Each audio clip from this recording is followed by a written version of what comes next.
নমস্কাৰ জেআৰজি ব্লগলৈ সকলোকে স্বাগতম জনাইছোঁ। আজি আমি ডাকঘৰৰ এনেকুৱা এটা স্কিম সম্পৰ্কত আলোচনা কৰিম যিটো স্কিমত আপোনালোক সকলোৱে টকা জমা ৰাখিব পাৰে। অৰ্থাৎ আপুনি মান্থলি যিমানেই ইনকাম নকৰক, বহুত বেছি ইনকাম কৰা মানুহেও এই একাউণ্টটোত পইচা জমা থ'ব পাৰে আৰু বহুত কম ইনকাম কৰা মানুহেও এই একাউণ্টটোত টকা জমা ৰাখি নিজৰ সঞ্চয় বৃদ্ধি কৰিব পাৰে। যিটো একাউণ্টৰ কথা আলোচনা কৰিম সেই একাউণ্টটোত যদি আপুনি টকা জমা ৰাখে তেতিয়াহ'লে আপুনি একাউণ্টটো খোলাৰ এবছৰৰ পাছত লোনো গ্ৰহণ কৰিব পাৰিব পোষ্ট অফিচৰ পৰা। তাৰ উপৰিও আপুনি টেক্স বেনিফিটো লাভ কৰিব। গতিকে এই একাউণ্টটো কি প্ৰথমতে আমি জানি লওঁ। একাউণ্টটো হ'ল RD, ৰেকাৰিং ডিপ'জিট, এটা ছেভিং স্কিম হয় যিটো স্কিমত আপুনি 5 বছৰৰ বাবে টকা ফিক্স কৰি ৰাখিব পাৰে। আৰু এই স্কিমটো সেইসকলে খুলিব পাৰে যিসকলে মিনিমাম টকা উপাৰ্জন কৰে, সেইসকলেও এই স্কিমটো খুলিব পাৰে আৰু মেক্সিমাম টকা উপাৰ্জন কৰা সকলেও এই স্কিমটো খুলিব পাৰে। আৰু মিনিমাম সঞ্চয় কৰি পেলাই আপুনি এটা বিগ এমাউণ্ট লাভ কৰিব পাৰে এই RD একাউণ্টটোৰ পৰা। এই একাউণ্টটোৱে কেনেকৈ কাম কৰে সেই সম্পৰ্কে আপোনালোকে জানি লওক। প্ৰথমে আপোনালোকে কিমান টকা সঞ্চয় কৰিব আৰু ডিপ'জিটটো যিহেতু আপোনালোকে প্ৰতি মাহেই কৰিব লাগিব। 5 বছৰৰ বাবে আপোনালোকে প্ৰতি মাহেই ডিপ'জিট কৰিব লাগিব। কথাটো মন কৰিব, যদি আপোনালোকৰ লেপছ হয় তেতিয়াহ'লে পেনাল্টি ইয়াত লাগে আৰু তেতিয়াহ'লে আপোনালোকে সুদ ভৰিব লাগিব। এতিয়া আপোনালোকে 5 বছৰৰ কাৰণে মাহে কিমানকৈ টকা সঞ্চয় কৰিব। যিহেতু আপোনালোকে 100 টকাৰ পৰা সঞ্চয় কৰিব পাৰে, মাহে আপোনালোকে 100 টকাকৈ থ'ব পাৰে বা তাতকৈ বেছিকৈও থ'ব পাৰে। কিন্তু প্ৰথম মাহত আপোনালোকে যেতিয়া একাউণ্টটো খুলিব, একাউণ্টটো খোলোতে আপোনালোকে যিমান টকা দি একাউণ্টটো খুলিব সিমান টকাকেহে কিন্তু আপোনালোকে থ'ব পাৰিব। অৰ্থাৎ প্ৰথম মাহত যদি আপোনালোকে 500 টকা দি একাউণ্টটো অ'পেন কৰে তেতিয়াহ'লে প্ৰতি মাহে 5 বছৰৰ বাবে প্ৰতি মাহে আপোনালোকে 500 টকাই একাউণ্টটোত জমা ৰাখিব লাগিব আৰু 5 বছৰৰ পাছত আপোনালোকৰ একাউণ্টটো মেচিউৰ হ'ব। এতিয়া এই RD একাউণ্টত আপোনালোকে পইচা কিয় জমা ৰাখিব সেইটো এটা গুৰুত্বপূৰ্ণ কথা। যিহেতু আমি যিকোনো ধৰণৰ বেংকতো ৰেকাৰিং ডিপ'জিট খুলি তাত আমি সঞ্চয় কৰিব পাৰোঁ, কিন্তু পোষ্ট অফিচৰ ৰেকাৰিং ডিপ'জিটটোত আপুনি কিয় ছেভিং কৰিব সেইটো সকলোতকৈ গুৰুত্বপূৰ্ণ। পোষ্ট অফিচৰ ৰেকাৰিং ডিপ'জিটটোত আপুনি এইকাৰণে ছেভ কৰিব, এইটো যিহেতু চৰকাৰৰ আণ্ডাৰত ডাকঘৰে অ'পেন কৰে। গতিকে ইয়াত কি হয়, বেকগ্ৰাউণ্ডত চৰকাৰ থাকে কাৰণে আপোনালোকৰ যি বিনিয়োগ সেই বিনিয়োগ কি হয়, নিৰাপদ হৈ থাকিব, গেৰাণ্টেড হৈ থাকিব। ইয়াৰ উপৰিও আপুনি খুব কম পৰিমাণৰ পইচা সঞ্চয় কৰি পেলাই আপুনি এটা হিউজ এমাউণ্ট মেচিউৰ হোৱাৰ পাছত লাভ কৰিব পাৰে। নেক্সট আহিলে who can open RD account. RD একাউণ্টটো কোনে খুলিব? Only Indian resident can open the account. অৰ্থাৎ ভাৰতীয়সকলেহে এই RD একাউণ্টটো অ'পেন কৰিব পাৰিব। প্ৰাপ্তবয়স্ক এজন ব্যক্তিয়ে এই একাউণ্টটো খুলিব পাৰে। তাৰ লগতে একাউণ্টটো জইনলিও খুলিব পাৰে, 2জন বা 3জন লগ খায়ো এই একাউণ্টটো অ'পেন কৰিব পাৰে। আৰু ইয়াৰ উপৰিও গাৰ্জেন বা পেৰেণ্টে কি কৰিব পাৰে, এই একাউণ্টটো খুলিব পাৰে মাইনৰৰ নামত। নেক্সট আহিলে how do you can open RD account. RD একাউণ্টটো আপুনি কেনেকৈ অ'পেন কৰিব? একাউণ্টটো আপুনি নগদ বা চেক দুয়োটা ব্যৱহাৰ কৰি একাউণ্টটো অ'পেন কৰিব পাৰে।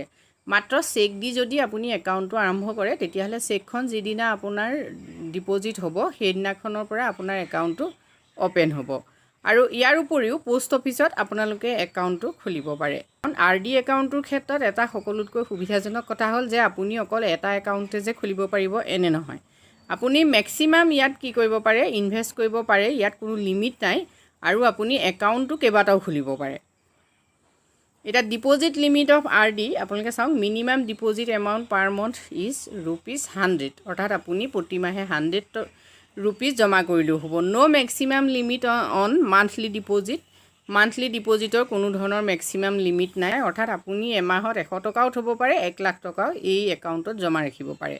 আৰু deposit amount should be in multiples of ₹10। অৰ্থাৎ ডিপ'জিট এমাউণ্টটো যেনিবা 10ৰে পূৰণ যোৱা হ'ব লাগে। অৰ্থাৎ আপুনি ধৰি লওক 100 টকা থ'লে, এতিয়া 100ক 10ৰে পূৰণ কৰিলে 1000 হ'ব, আপুনি 1000 টকা থ'ব পাৰে, ঠিক তেনেকৈ।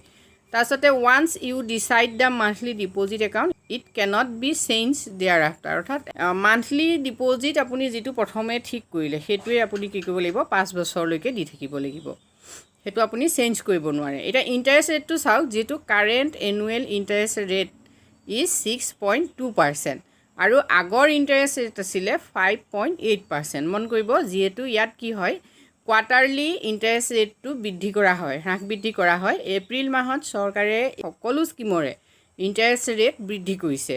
এতিয়া কোনটো স্কিমৰ বাবে ইণ্টাৰেষ্ট ৰেট কিমান সেই সম্পৰ্কে মই পাছৰ ভিডিঅ'ত আলোচনা কৰিম। মানে এপ্ৰিল মাহৰ আগলৈকে এনুৱেল ইণ্টাৰেষ্ট ৰেট আছিলে 5.8% আৰু বৰ্তমান হ'ল 6.2%। Interest rate on the day of account opening will remain the same throughout the tenure of RD. It will not change even if there are changes to the interest rate thereafter. এইটো এটা গুৰুত্বপূৰ্ণ paining ডেটত যিটো interest rate থাকে সেই interest ৰেটতহে কিন্তু আপুনি maturity এমাউণ্টটো পাব।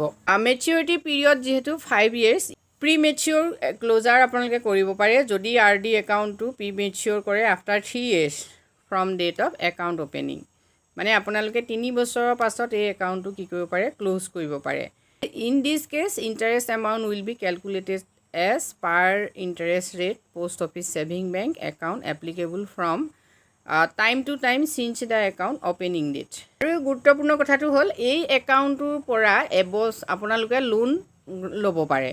যদি আপোনালোকে এই RD একাউণ্টটো পোষ্ট অফিচত অ'পেন কৰাৰ এবছৰৰ পাছত লোন বিচাৰে তেতিয়াহ'লে আপোনালোকে একাউণ্টটোৰ পৰা লোনো গ্ৰহণ কৰিব পাৰে। ধৰি ল'লোঁ আপুনি এটা বছৰত 60,000 টকা ইনভেষ্ট কৰিলে, তেতিয়াহ'লে সেই 60,000 টকাৰ পৰা আপুনি তাৰ 50% অৰ্থাৎ 30,000 টকা আপুনি কি কৰিব পাৰে লোন হিচাপে গ্ৰহণ কৰিব পাৰে। এতিয়া লোন হিচাপে যদি আপুনি 30,000 টকা গ্ৰহণ কৰে তেতিয়া সেই লোনটোৰ বাবে আপোনাৰ ইণ্টাৰেষ্ট 2% হ'ব আৰু লগতে RDৰ যিটো ইণ্টাৰেষ্ট সেই ইণ্টাৰেষ্টটো তাৰ লগত যোগ হ'ব। অৰ্থাৎ এতিয়া 6.2% যিহেতু RD একাউণ্টত আপোনাক ইণ্টাৰেষ্ট দিব, সেই ইণ্টাৰেষ্টৰ লগত আপোনাৰ লোনৰ ইণ্টাৰেষ্ট হ'ব 2%। গতিকে 8.2%কৈ কি হ'ব আপুনি সুদ ভৰিব লাগিব সেই লোনটোৰ বাবে। এতিয়া লোনটো আপুনি কি কৰিব পাৰে ইনষ্টলমেণ্ট হিচাপেও মাৰিব পাৰে বা একেলগেও দি দিব পাৰে, বা আপুনি যদি লোনটো নামাৰে মেচিয়ৰ হোৱালৈকে তেতিয়াহ'লে কি হ'ব সেই মেচিয়ৰিটি পিৰিয়ডত আপোনাৰ লোনটো তাৰ লোনৰ যিটো ভেলু সেই ভেলুটো কাটি ৰাখিব। গতিকে RD একাউণ্টটোৱে আপোনাক লোনৰো সুবিধা প্ৰদান কৰিব। ইয়াৰ উপৰিও RD একাউণ্টৰ যিখিনি ইণ্টাৰেষ্ট আপুনি লাভ কৰিব সেই ইণ্টাৰেষ্টৰ পৰা কিন্তু পোষ্ট অফিচে কোনো ধৰণৰ টেক্স ডিডাক্ট নকৰে। সেইটো গুৰুত্বপূৰ্ণ হয়। কিন্তু যদি আপোনাৰ ইণ্টাৰেষ্টৰ যিখিনি ইনকাম হ'ব সেই ইনকামখিনি আপোনাৰ ইনকামৰ লগত যদি এড হৈ আপুনি টেক্স স্লেবত পৰে তেতিয়াহ'লে আপুনি টেক্স ভৰিব লাগিব।